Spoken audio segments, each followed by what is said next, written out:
श्री राधे। आप सबका आज के लाइफ में एक बार फिर से बहुत स्वागत है। आइए हम लोग श्रीमद् भागवत महापुराण की डिस्कशन को हमने जहाँ अधूरा छोड़ा था वहाँ से कंटिन्यू करते हैं।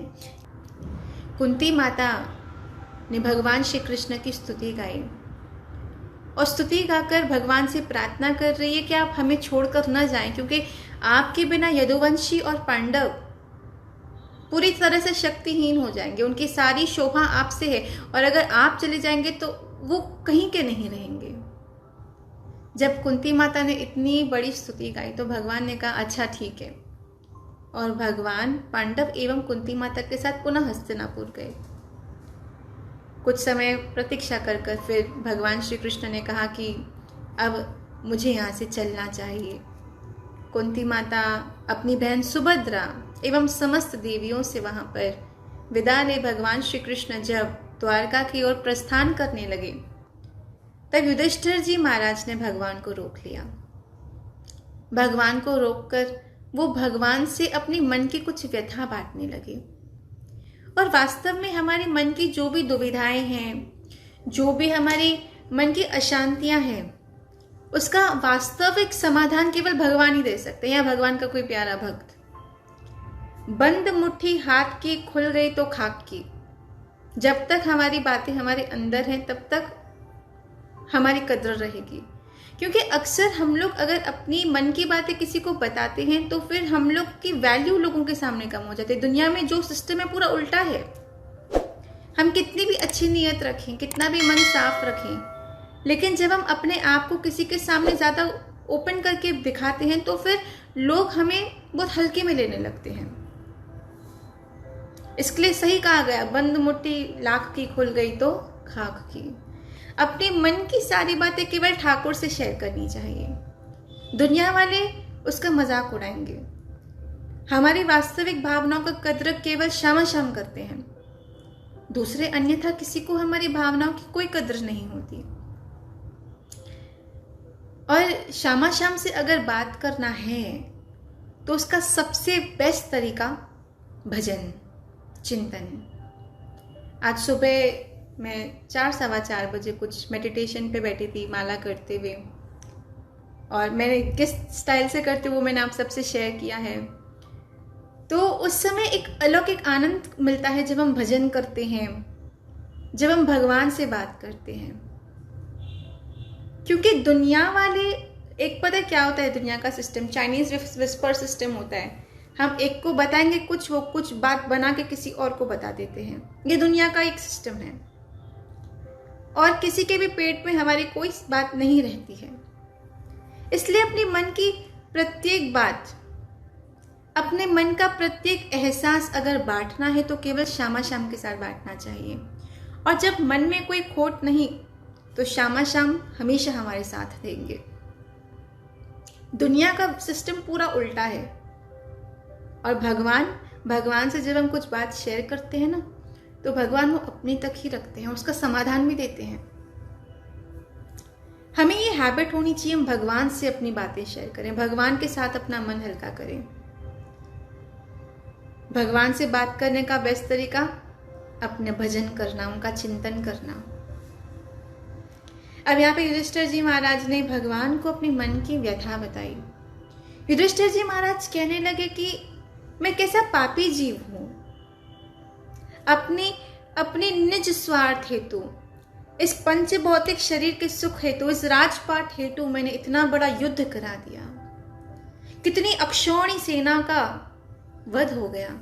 अब एक अक्षौणी सेना में 21,870 रथ होते हैं, 21,870 हाथी होते हैं, 1,09,350 पैदल होते हैं, 65,610 घुड़सवार होते हैं। ये एक अक्षौणी सेना, इतनी अक्षौणी सेनाओं का वध हो गया इस युद्ध के कारण। मैं कैसा अधर्मी पापी जीव हूं कि मैंने इस राजपाट के सुख के लिए कितनी स्त्रियां विधवा हो गई, वो शोकाकुल हो गए। तब व्यास जी ने, धौम्यादि बहुत सारे ऋषियों ने बहुत समझाया युधिष्ठिर जी को, लेकिन उनका मन शांत नहीं हो रहा था। भगवान ने भी समझाया लेकिन विवेक का बोझ उतर ही नहीं रहा था। एक अच्छे व्यक्ति के लक्षण होते हैं कि वो कभी चाहता ही नहीं कि उसकी वजह से किसी और को कष्ट पहुंचे, कभी नहीं चाहेगा। स्वयं वो तपेगा लेकिन कभी नहीं चाहेगा कि उसके कारण कोई और दुख में तपे। ये एक अच्छे व्यक्ति के लक्षण होते हैं। और जब हमारे अंदर ये भावना आ जाए कि दूसरे का नुकसान हो, दूसरे की दुर्गति हो, वहीं पे हम मानव के पद से गिर जाते हैं। हम इंसान हैं कि नहीं, ये यहीं पे डिसाइड होता है कि हम दूसरों का सुख चाहते हैं कि दूसरों का दुख चाहते हैं। इंसान की सबसे बड़ी विडंबना पता है क्या है? दूसरों के दुख में दुखी तो चलो हो भी जाएगा, लेकिन दूसरों के सुख में सुखी नहीं हो पाता। फिर क्या करता है? उसकी निंदा करने लगता है। थोड़ा सा कोई प्रगति करता है जीवन में तो ईर्ष्या के कारण फिर उसकी निंदा होने लगती है। इंसान की ये विडंबना कि वो किसी को सुखी देख ही नहीं सकता। अगर हम इंसान हैं तो हमें ये देखना है कि क्या हम दूसरों के सुख में सुखी हो पा रहे हैं। लेकिन अगर हम दूसरों से ईर्ष्या कर रहे हैं, हम दूसरों के सुख में कष्ट का अनुभव कर रहे हैं, जलन का अनुभव कर रहे हैं, तो अभी तक हम सही तरह से इंसान नहीं बने हैं। भक्त तो मैं दूर की बात है, भक्त बनना दूर की बात है।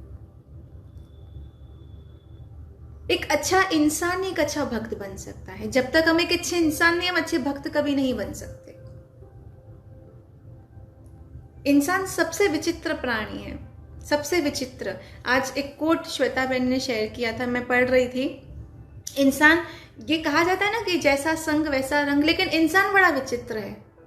लोमड़ी के साथ नहीं रहता, लेकिन लोमड़ी जैसी बुद्धि जरूर चलाता है।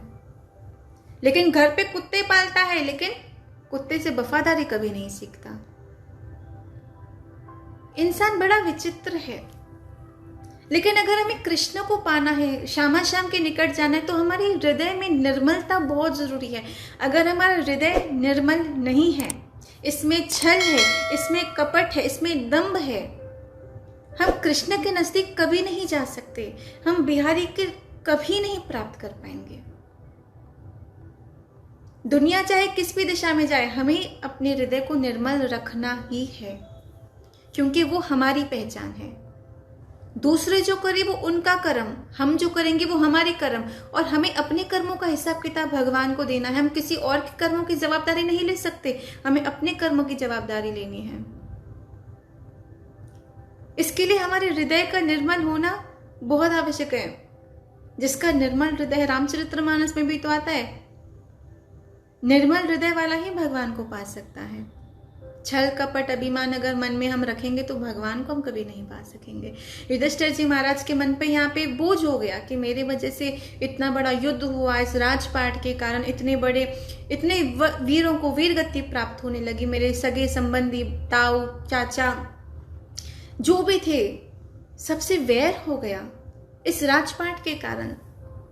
ये कैसा अनर्थ हो गया मेरे द्वारा। तब युधिष्ठिर जी महाराज ने ये निर्णय लिया कि अब मैं कुरुक्षेत्र की युद्ध भूमि में पुनः एक बार जा रहा हूं। अपने इस चिंता को, इस अज्ञान को दूर करने हेतु, इस मोह के अज्ञान को जो मेरे मन पर चढ़ गया है, जो इस विवेक के बोझ को हटाने के लिए। यहाँ पर जब युधिष्ठिर जी महाराज चल पड़े हैं कुरुक्षेत्र युद्ध भूमि में, तो उनके पीछे उनके 4 भाई दूसरे पांडव भी चल पड़े हैं। उनके साथ व्यास मुनि, और कौन कौन है सुनिए। भगवान श्री कृष्ण अर्जुन के साथ थे रथ पर, और कौन कौन थे सुनिए। पर्वत, नारद, धौम्य, व्यास, भरद्वाज। शिष्यों के साथ परशुराम जी, वशिष्ठ, इंद्रप्रमद, धृत, घृतमद, असित, कृक्षिवण, गौतम, अत्रि, विश्वामित्र, सुदर्शन महात्मा एवं शिष्यों सहित कश्यप मुनि, अंगिरा जी के पुत्र बृहस्पति आदि मुनिगण सब वहां पधारे। कहाँ? कुरुक्षेत्र की युद्ध भूमि में, जहां पर पितामह भीष्म शेषशय्या पर सोए हुए हैं। पितामह भीष्म कोई साधारण आत्मा नहीं है। गंगा जी के पुत्र हैं, गंगा माता के पुत्र हैं, महाराज शांतनु के पुत्र हैं। वो सब जानते हैं वास्तविकता क्या है, पूरे ज्ञान से भरपूर थे। लेकिन अपने वचन के बद्ध होने के कारण उन्हें कौरवों के पक्ष से इस युद्ध में लड़ना पड़ा था। उनका पूरा जीवन तपस्या से भरा हुआ था। पिता के सुख हेतु ब्रह्मचार्य व्रत का पालन करना आजीवन, अपने सामने अधर्म होते हुए देखकर कुछ न कह पाना, उस हृदय की पीड़ा। पितामह भीष्म, वहां पर जब देखा पितामह भीष्म ने पांडव सहित भगवान श्री कृष्ण जो काल भी जिनके अधीन है, वो भगवान श्री कृष्ण पांडवों सहित आए हैं। पितामह भीष्म मन ही मन भगवान श्री कृष्ण की आरती गा रहे हैं, उनकी पूजा कर रहे हैं, अंतर रूप से बाहरी रूप से भगवान श्री कृष्ण को निहार रहे हैं, उनकी पूजा कर रहे हैं। वो जानते थे कि कौन सा उचित समय है देह त्यागने का, और पितामह भीष्म को ये वरदान था इच्छा मृत्यु का, वो जब चाहे तब मर सकते थे, तो वो एक तिथि का इंतजार कर रहे थे। आज जब उन्होंने देखा पांडव एवं भगवान श्री कृष्ण सहित समस्त देव ऋषि नारद इत्यादि सब पधारे हैं, भगवान श्री कृष्ण की पूजा कर पांडवों से पितामह भीष्म कहने लगे कि हे पांडुपुत्रों, पहले तो उनको देखकर उनके नेत्र प्रेम से भर आए, क्योंकि पांडवों का जीवन भी कुछ सरल नहीं था, तपस्या से पूरा था।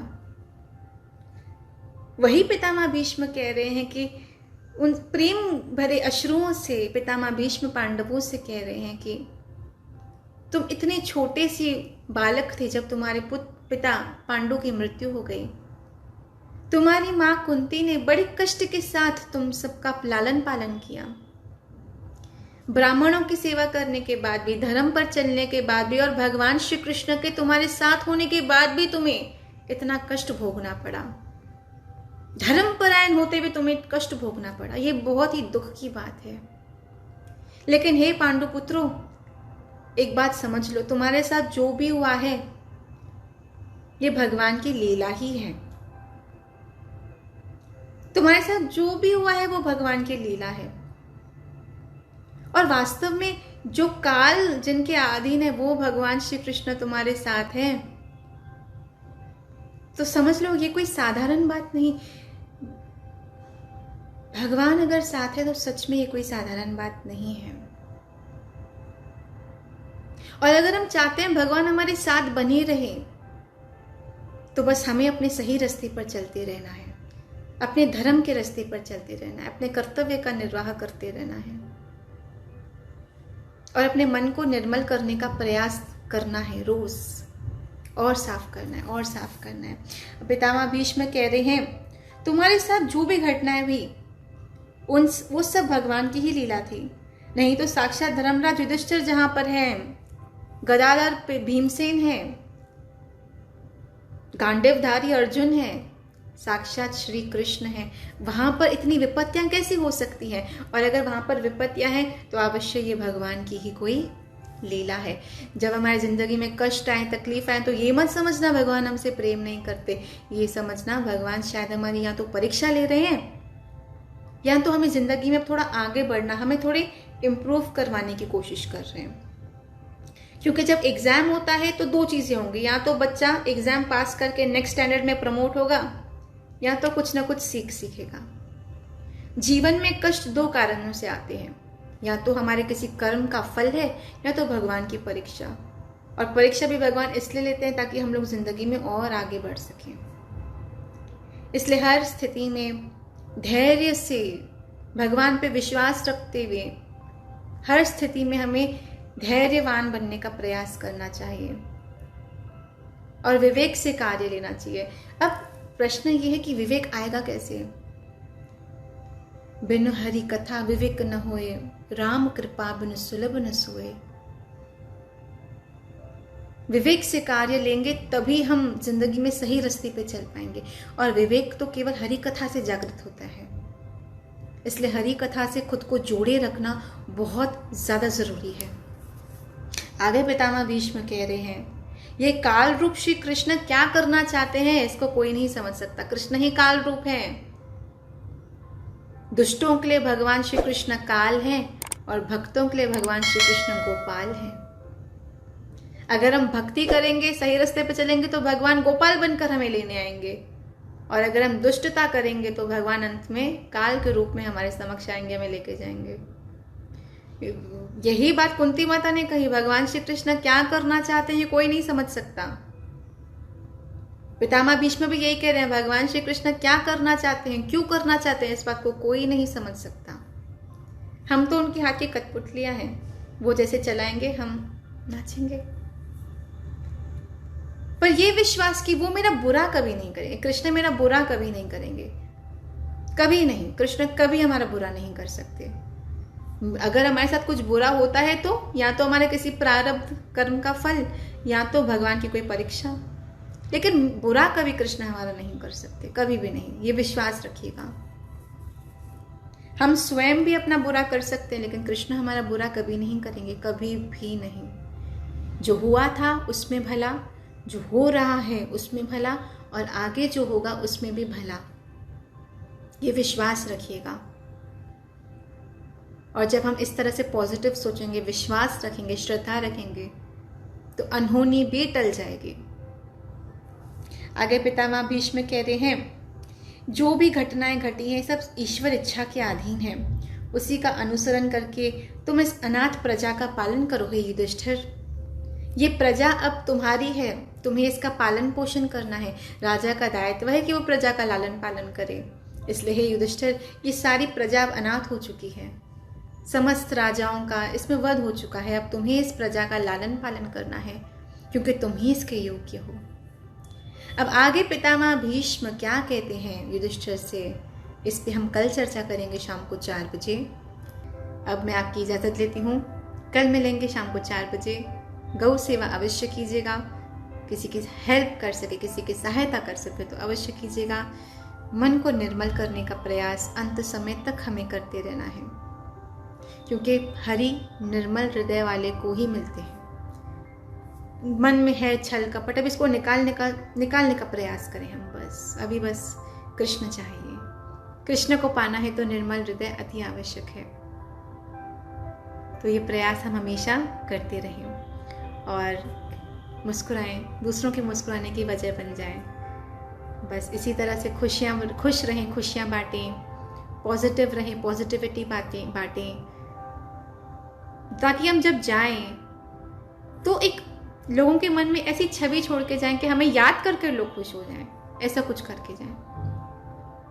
चलिए हम मिलते हैं अब कल, तब तक के लिए आप खुश रहिएगा, पॉजिटिव रहिएगा। जय श्री कृष्ण, श्री राधे। बोलो वृंदावन धाम की जय हो, बोलो राधा रानी स्वामिनी जी की जय, बोल बाके बिहारी लाल की जय हो, समस्त संत वैष्णव समाज की जय हो।